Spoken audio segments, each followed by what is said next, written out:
We are Anka. Stay tuned for updated real news.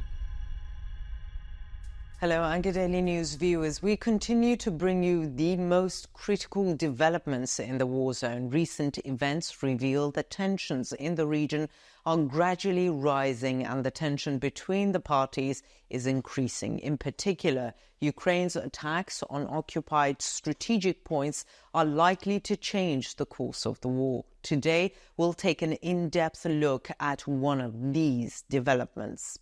Ukraine's operation at an occupied nuclear power plant has sent shockwaves through Russia. The targeting and killing of a senior Russian official in the region has once again demonstrated both the extent of Ukraine's influence in the occupied territories and Russia's inability to provide security in these regions. This latest attack is seen as an important sign that Russia's control over the occupied territories is gradually weakening. Today, we'll take a closer look at Ukraine's major operation at this occupied nuclear power plant and its repercussions in Russia. The impact of this operation has sparked debates not only in the military sphere but also at the political and strategic level. How will Russia's loss affect the course of the war moving forward? How will Russia's security vulnerability in the occupied territories shape Moscow's strategies? Let's look for answers to this question together. Before we get into our report, a quick reminder: the Anka Daily News team is real. None of my team members or me are artificial intelligence. There's no doubt that AI is very advanced, but it's still not as good as us. Don't forget to subscribe and turn on notifications so you don't miss our daily reports and explanations. I also read all the comments you leave on our videos. Please continue to share your ideas about our content in the comments section. Tell us in the comments what content you'd like to see on the Anka Daily News channel. So let's start if you're ready. Anka Daily News reports. Ukrainian intelligence services have made public the footage of the operation they carried out on October the 4th, 2024, in the occupied city of Energodar.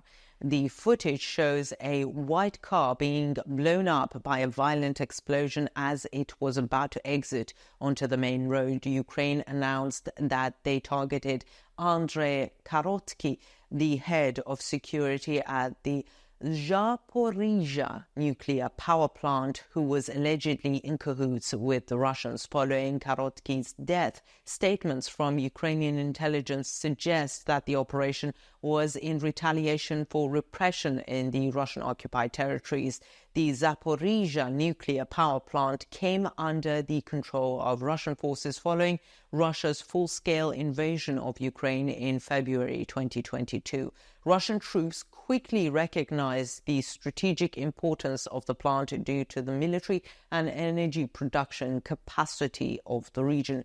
During this period, many Ukrainian officials either tried to resist the occupiers or were forced to cooperate. Andrei Karotsky, however, was accused of exposing pro-Ukrainian personnel and allegedly working voluntarily with the occupied forces. Karotsky's cooperation with the Russian military to ensure security at the Zaporizhzhia nuclear power plant made him a traitor in the eyes of many Ukrainians. He was particularly criticized for his involvement in repressive activities and spying on pro-Ukrainian personnel. Karotsky allegedly provided Russian forces with lists containing personnel information of power plant employees, which paved the way for Russia to implement repressive and punitive policies in the occupied territories. The Ukrainian intelligence operation targeted Karotsky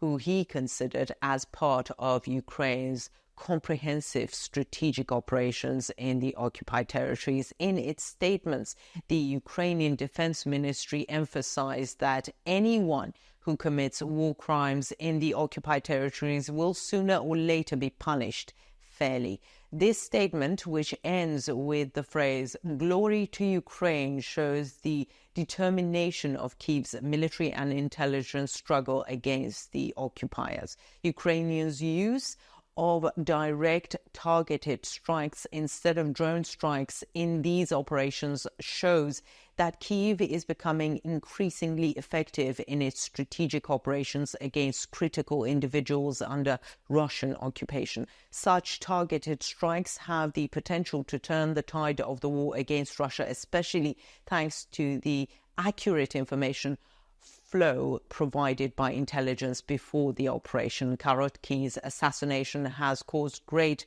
repercussions within Russia. Both the assassination of a senior official responsible for the security of a nuclear facility and the revelation that the Russian army suffers from serious security gaps in the occupied territories force Moscow to question its defense strategies once again. Russia's inability to maintain control over the occupied territories is considered a major weakness both in the military and political arena. What kind of measures Russia will take after this attack is a matter of great curiosity. Such operations carried out by Ukraine in the territories under Russian control underline Ukraine's resistance to Moscow and the difficulties of the Russians in ensuring security in the occupied territories. Although Russia tries to hide such incidents from the public, such targeted attacks may also cause concern among the Russian public. While the repercussions of this attack on Ukraine's Zaporizhzhia nuclear power plant are still reverberating, another video released by Ukrainian intelligence revealed an attack on the regional office of the Federal Security Service in Novosibirsk, Russia. The footage of this attack shows an unidentified man breaking a window of the office building and pouring a flammable liquid inside, after which a fire started. The building was soon engulfed in flames, while the attackers is seen fleeing quickly. Such attacks show that Ukraine is capable of carrying out operations against strategic locations not only in the occupied territories but also in the Russian interior.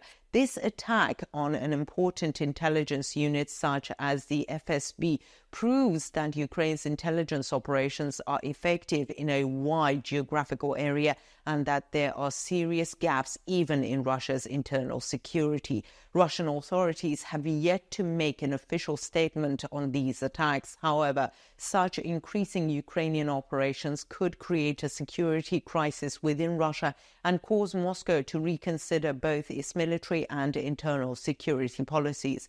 Following this attack on the FSB office in Novosibirsk, it remains to be seen whether Ukraine's intelligence service will conduct more operations against other critical targets in Russia.